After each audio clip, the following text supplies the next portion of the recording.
நான் கேட்குறேன், உங்களுக்கு கோபம் இருக்குல்ல, எனக்கு கோபம் இருக்கு.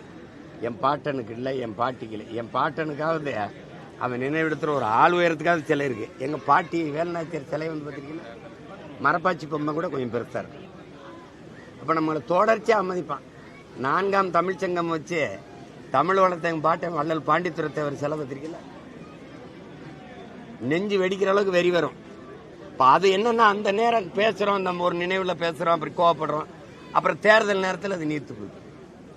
அதனால எவன் அவமதிச்சானோ, எவன் நம்ம அடையாளத்தை மறைச்சானோ, எவன் நம்ம வரலாற்றை திரிச்சானோ, அவனுக்கே நம்ம மறுபடியும் அதிகாரத்தை கொடுக்கும்போது இந்த மாதிரி வேலையெல்லாம் வருது. முடிசூடும் பெருமானங்க, முடிவெற்றாளுங்க.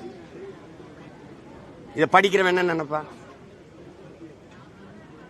இதுவது மருதுபாண்டி வேலுநாச்சியார் சிவகங்கை விட்டு காலாறுகளை விட்டு அரையங்களை நேரில் நான் தான் ஊரா போய் மருதுபாண்டிக்கு வணக்கம் சிவகங்களை நடத்தணுமான்னு சேலத்தில் போய் நடத்தினது நான் தான். எங்க இருக்கு சிலை?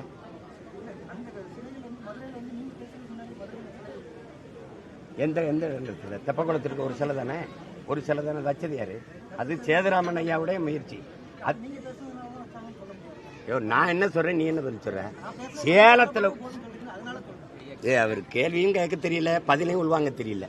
நான் சொன்னது மருதுபாண்டிக்கு வணக்க கூட்டம் சிவகங்களை தான் போடணும்னு இல்ல, சேலத்துல போடலாம்னு கொண்டி சேலத்துல கொண்டி மருதுபாண்டியரை பத்தி பேசுனது நான் தாங்கிறேன். உனக்கு பிரச்சனை என்னப்பா? உனக்கு பிரச்சனை என்னன்னு சிலை வைக்கலன்னு நான் முதலமைச்சர் ஆன பிறகு வைக்கலன்னா எனக்கு கேள்வி. ஏன் சிலை வைக்கலன்னு நான் தான் முதலமைச்சர் மாதிரி கேட்டுக்கிட்டு இருக்கேன். ஏன் சிலை வைக்கல? அது வைக்காதவன்ட்ட கேளுப்பா.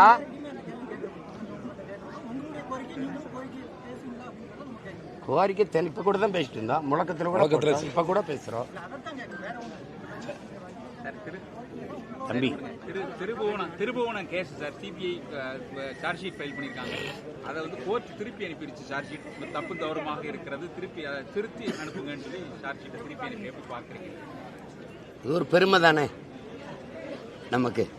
ஒரு வழக்கை கூட ஒழுங்கா எழுதி கொண்டு போக முடியாத ஆளுகளை எல்லாம் நம்ம வச்சுக்கிட்டு எந்த இடத்துல சரியா இருக்கு சொல்லுங்க? உங்களுடன் ஸ்டாலின் மனு பூரா வாங்கி சாக்கடை தண்ணியில போட்டு போறது தானே இது. நம்மளுடைய தரத்தை தாழ்த்தி காட்டுறது தான் இது.